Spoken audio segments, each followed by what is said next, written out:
as we lie shorn from green earth beneath blue, where the wind gathers the sap spirits of the forest world. A call of herded skies turns pines and greens to dust.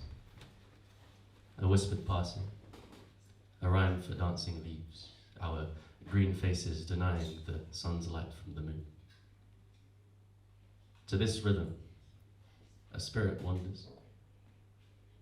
Between dawns, the light turns to tea, the cut edge of emerald, and the willow's fringe asks a yawn from a scream. You give me the stone, stacked veins of blue silver, taking the light lost through cracked rims of celadon, and the whisper settles to a storm. Caught between green earth and blue, and I can't quite remember what it said. Taught memories of a mutative step answer the question of where my eye bound a colour gap to touch trees. At one stump, the rooster's rotting flesh offers a call to a coming morning, the dawn of a dusk, bounding skyway, and under the dark where the second step paves a way through parting clouds that bowl between furrows, a pillaring root, where limbs grow limbs to stilt an owl, itself kept still as the world turns inwards, letting the leaves tilt, fall, waltzing faces straight in their spines, ready to greet the sun with an open palm. If my eye's memory stays between this gap and I, the owl will fall to the tempest's will and perch on the bulk apart. When I imagine this tempest that swarms the broad belly of the earth, I imagine its tempers soft to touch, airs tender as the drawl of wind against gorse, sharp to your touch but not to the smaller beasts who float between the blossoms.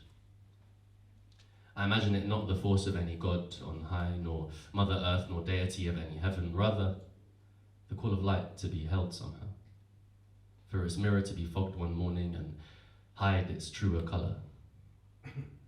I imagine light sings alone sometimes and wishes not to hear itself.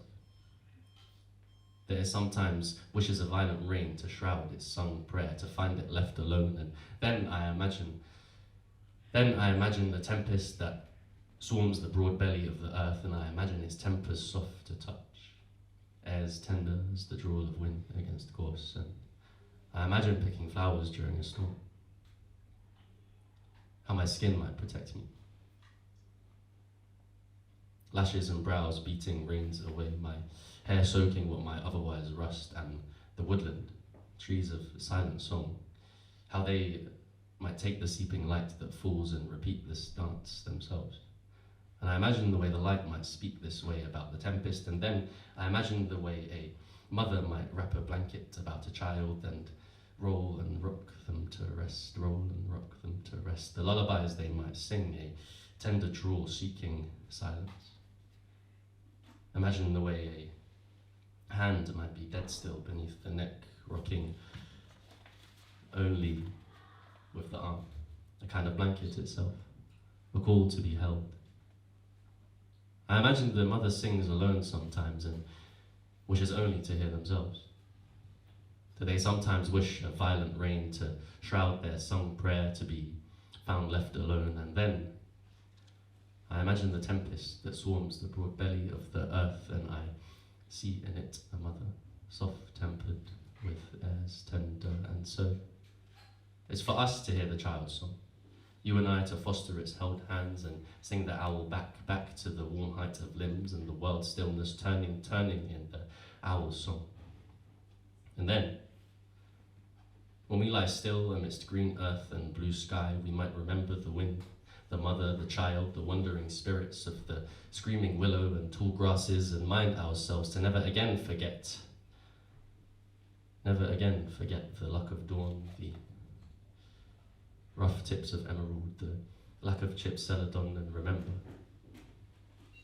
remember to wander with earthly whispers, to dance with leaves, to let pine sap sweeten the warmth of winter, to remember to never again be caught between green and blue, to create, to wake with our neighbours' calls, to seek warmth in the parting clouds, and then, when we dance in green earth and the path that clouds leave us, we remain only as distant as tall grass or rainfall, or the way the wind carries us, cradles us to stay. And always we lie still, remembering the wind, the mother, the child, the wandering spirits, and both sides of ourselves.